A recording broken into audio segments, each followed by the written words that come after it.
Masayang balita mga Oferians, dahil sa mga requests at mga reaction, napagtanto namin na may kailangan tayong balikan.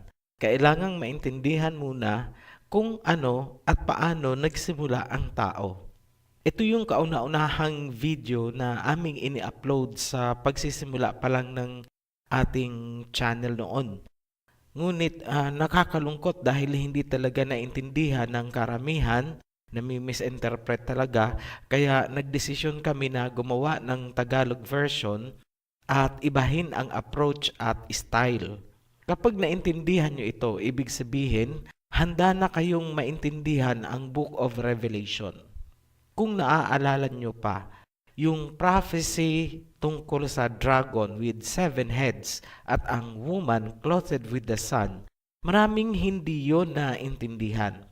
Ipapakita natin kung ano ang kinalaman doon ng Genesis. Una, ayon sa Revelation, ang dragon ay ibinagsak sa lupa.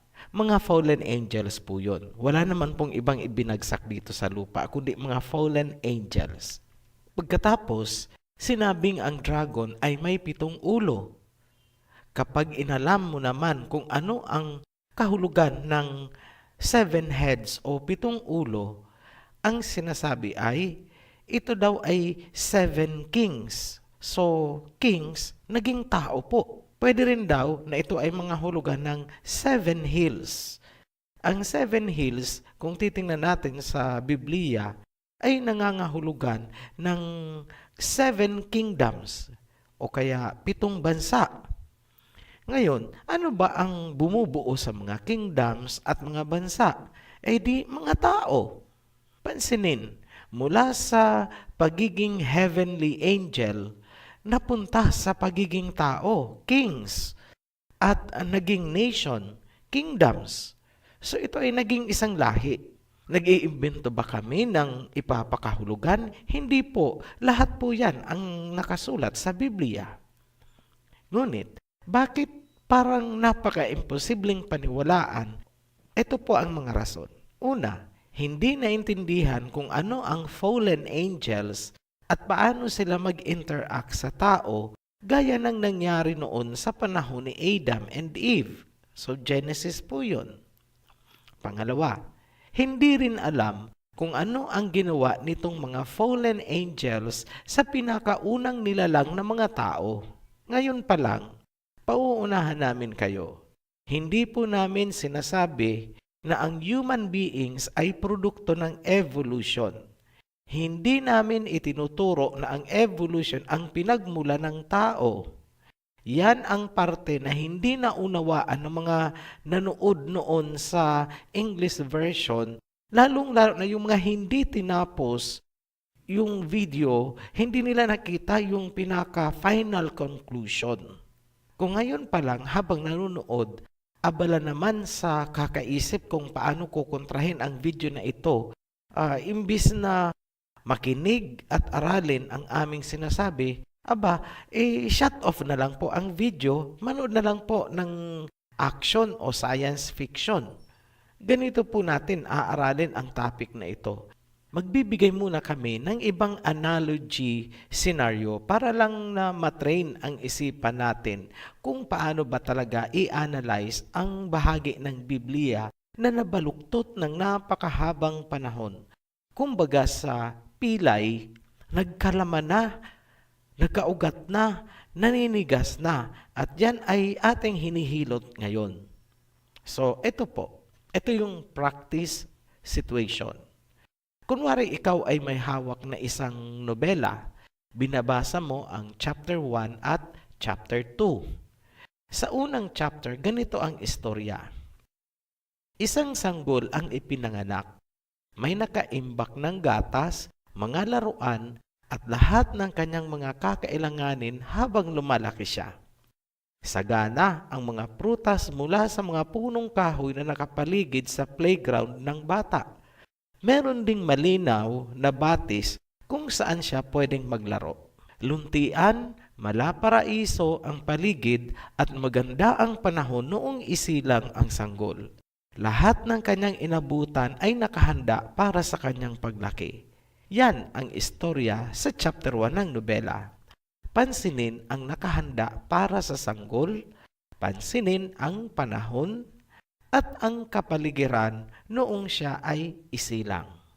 Ngayon, tumuloy tayo sa chapter 2. Isang sanggol ang isinilang sa panahong napakainit ng araw. Namamatay ang mga halaman at mga punong kahoy sa paligid. Tuyo at nabibitak ang lupa dahil walang ulan na dumarating. Sa panahong ito, isinilang ang sanggol. Matapos maipanganak, naghanap ang kanyang magulang kung saan pwedeng dalhin ang bata upang mabuhay. Ang lugar na natagpuan ay tinaniman nila ng mga halaman at kahoy na namumunga. Doon lumaki ang bata. So yan po ang laman ng chapter 2. Mag-analyze po tayo. So practice analysis po ito.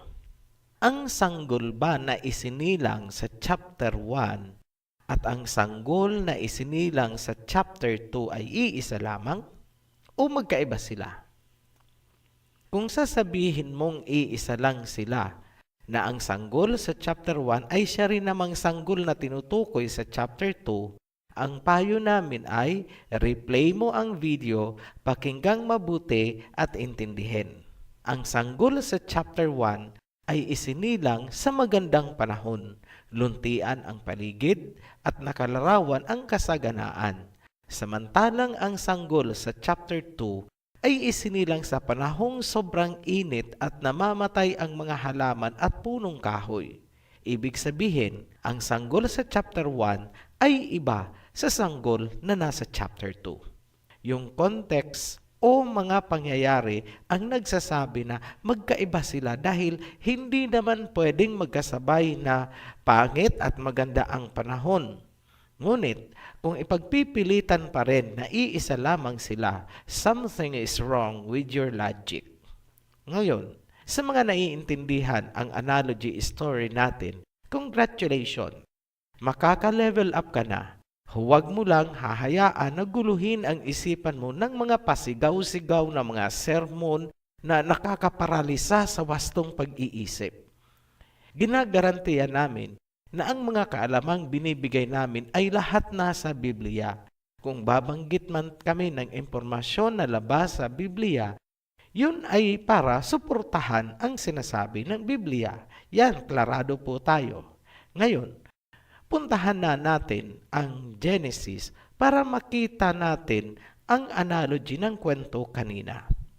Paghahambingin natin ang chapter 1 and chapter 2 para patunayan na iba ang tao na tinutukoy sa chapter 1, iba yung nasa chapter 2. Hindi po sina Adam and Eve ang nasa chapter 1. Tingnan natin ang kapaligiran o environment. Genesis chapter 1 verse 29.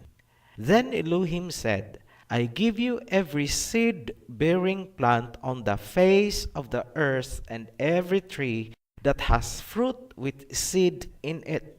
Luntian ba ang paligid na inabutan ng first couple? Yes. Ibig sabihin, hindi mala-disyerto ang panahon. Meron na bang mga punong kahoy na namumunga para may makain? Meron. Whole face of the earth pa nga. Ang sabi, I give you fruit-bearing trees. Buhay na buhay ba ang mga kahoy at halaman? Siguro po naman hindi magbibigay ang Panginoon ng patay na kahoy at natutuyong mga halaman. Sa makatuwid, pagdilat ng mata ng first couple at gusto nilang kumain, tara, mamitas tayo ng makakain. Ganyan po ang eksena. Nag-iimbento po ba tayo ng istorya? Hindi po, lahat yan ay nasa Biblia. Ngayon, pansinin natin ang chapter 2. Ito yung kay Adam. So this is Genesis chapter 2 verse 5. Now, no shrub had yet appeared on earth, and no plant had yet sprung up, for Elohim had not sent rain on the earth, and there was no one to work the ground. Then Elohim formed a man from the dust of the ground, and breathed into his nostrils the breath of life, and the man became a living being. Now Elohim had planted a garden in the east in Eden, and there he put the man he formed. The Elohim made all kinds of trees grow out of the ground, trees that were pleasing to the eye and good for food. Tingnan nyo ang panahon at sitwasyon kung saan dumilat ang mata ni Adam. Walang halaman, walang kahoy, not even shrub. Tuyot ang lupa, mainit. In short, parang disyerto, barren land. Sa makatuwid, ibang pangyayari, ibang lugar, at ibang panahon ito. Kabaliktaran ang sitwasyon ni Adam kumpara sa first couple sa chapter 1. Klarado po, di ba? Pansinin na sa chapter 1, wala pang tao, may nakahanda ng namumungang kahoy. Buong mundo pa, whole face of the earth. Samantala, sa chapter 2, andyan na si Adam, saka palang nagtanim ng kahoy. Nakita nyo po ang kaibahan? Sa chapter 1, wala pa yung tao, nakatanim na at namumunga na ang mga kahoy. Dito sa panahon ni Adam, nandyan na si Adam, saka palang nagtatanim ng kahoy. Tingnan nyo naman ang mandato sa first couple at ihambing natin kay Adam. Ang first couple ay inutusan na magpakarami, populate the world, kaya nga inihanda ang mga fruit-bearing trees in the whole face of the earth. Ibig sabihin, ang couple at ang kanyang mga anak ay pwedeng umikot buong mundo. Malaya silang mag-migrate kung saan nila gusto. May pagkain na inihanda para sa kanila. Go forth and multiply. Ganyan din po ba ang sitwasyon ni Adam at Eve sa chapter 2? Basahin natin. Verse 5. Now, no shrub had yet appeared on the earth, and no plant had yet sprung up, for Elohim had not sent rain on the earth, and there was no one to work the ground. So ano po yung expectation? Dapat may magtatrabaho sa lupa para magtumubo yung mga halaman. So, tama po ba ang interpretation natin na expected sina Adam na magtanim? So, tingnan natin sa verse 15. So, same chapter pa rin po tayo, Genesis chapter 2, verse 15. The Elohim took the man and put him in the garden of Eden to work it and take care of it. Klarado. Pansinin ang verse 5, walang halaman o anumang pananim dahil walang ulan at walang magtatrabaho ng lupa. Tapos, pagpasok ng verse 15, sinabi na inilagay daw doon si Adam upang magtrabaho, till the ground, work it, and take care of it. Malinaw, di ba? Ano siya dito? Gardener and caretaker. Yan, maliwanag na hindi si Adam ang nasa chapter 1 na sinabihan na go around the world and populate it. Hindi po siya yon dahil si Adam ay nakakulong sa garden. Doon lang siya mag-i-stay dahil siya ay magtatanim. Yan maliwanag na hindi si Adam ang nasa chapter 1. Kasi yung first couple doon ay mag-tour around the world para mag-populate. Samantalang si Adam ay hardinero at caretaker ng Garden of Eden. Maliwanag, di ba? Alam nyo, kaya nalilito kayo dahil sa mga doktrina. Ngayon, paano umentra sa eksena si Eva? Tingnan natin ang verse 18. So, Genesis chapter 2, verse 18. The Elohim said, "It is not good for the man to be alone. I will make a helper suitable for him." Ayan, klarado na naman na helper ang papel ni Eve. Hindi po lover. Huwag po i-romanticize ang istorya ni na Adam and Eve. Kung gardener si Adam at helper niya si Eve, ano pala ang magiging trabaho ni Eve? Di hardinera. Alangan naman na mangingisda si Eve. Punta po tayo sa verse 19. Now the Elohim had formed out of the ground all the wild animals and all the birds in the sky. He brought them to the man to see what he would name them. And whatever the man called each living creature, that was its name. May napansin po ba kayo? Ayon sa Genesis chapter 2, verse 19, na unang ginawa si Adam, sa huli ginawa ang mga hayop. Kabaliktaran po ito ng nasa chapter 1. Sa chapter 1, nauna po ginawa ang mga hayop. Pinakahuling ginawa ang tao.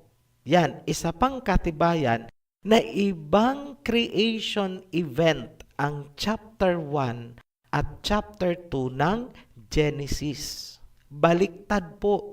So, yung mga nagtuturo po na sinasabi nila na ang chapter 2 daw ay summary lang ng chapter 1 o parang inulit lang. Hindi po. Dahil magkaiba po ang impormasyon, nagkukontrahan po ang dalawa. Bago tayo lumayo, pansinin ang pagkakasunod-sunod. Sa chapter 1, unang ginawa ang mga halaman, sumunod ang mga hayop, huli ang tao. Pero sa chapter 2, una ang tao, sunod ang halaman, panghuli ang hayop. Yan po ang kaibahan ng chapter 1 at chapter 2 kung titingnan natin yung pagkakasunod-sunod. Kaya hindi po pwedeng sasabihin na ang chapter 1 at chapter 2 ay iisa lamang. Yung couple doon sa chapter 1, the first couple, hindi po yun si Adam and Eve. Check for yourself. Read your Bible. Yung sa chapter 1, sinabihan na go forth and multiply, magpakarami kayo sa balat ng lupa buong mundo. Kaya nga nilagyan ng fruit-bearing tree, whole face of the earth. Pero sa chapter 2, iba po. Hindi pwedeng umalis sina Adam and Eve sa garden, nakakulong lang sila doon at hindi sila pwedeng lumabas, secured. Paano namin nasabi? Kasi may mga responsibilidad sila. Maliban dyan, may perimeter fence ang garden, may gate na gwardyado ng angels. Ano ang responsibility ni Adam and Eve? Kailangan nilang linangin ang garden, caretaker sila, pangalawa, may mga animal silang dapat alagaan. So in short, gardener and zookeeper. Ngayon, ang purpose ba? Bakit ginawa si Adam and Eve ay para magpakarami? Hindi po. Hindi po natin binabaluktot ang Biblia.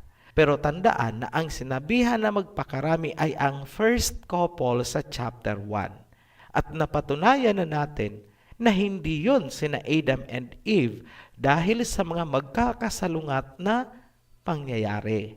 Mahabang panahon ang agwat ng mga pangyayari sa pagitan ng chapter 1 at chapter 2. Ang mga pangyayaring yon ang missing link bakit nilikha sina Adam and Eve at bakit kailangan na ikulong muna sila sa isang secluded, restricted, protected zone na tinawag nating Garden of Eden. Maraming fragmented na information sa Biblia na kapag pinagsama-sama ay nagbibigay ng paliwanag para maintindihan kung ano ang naganap. At yan ay susuportahan din ng mga scientific findings. Tandaan na ginagamit natin ang science upang suportahan ang Bible. Don't get us wrong. Ang palatandaan ng malaking pangyayari ay makikita doon sa bungad ng chapter 2 kung saan inilarawan na sa panahon na ginawa si Adam ay walang ulan, natuyo ang lupa, walang mga halaman, walang mga punong kahoy. Ano ang mangyayari doon sa first batch ng tao na nilikha sa chapter 1? Mamamatay. Kung nakasecure sina Adam and Eve at hindi pwedeng lumabas, ibig bang sabihin may danger sa labas? May peligro ba? May epidemic ba na posibleng makakontaminate sa kanila? Kung titingnan kasi sa modernong pananaw, naka-protective isolation sina Adam. Gaya ng sinabi natin kanina, may mga fragmented na impormasyon, magkakawatak-watak na impormasyon na makakatulong sa atin para maunawaan ang mga pangyayari. Uunti-untiin natin yan habang nagpapatuloy ang series na ito. Muli po kaming nagpapasalamat sa inyong patuloy na pagtangkilik sa ating mga videos. Hanggang sa muli, be blessed, Ophirians!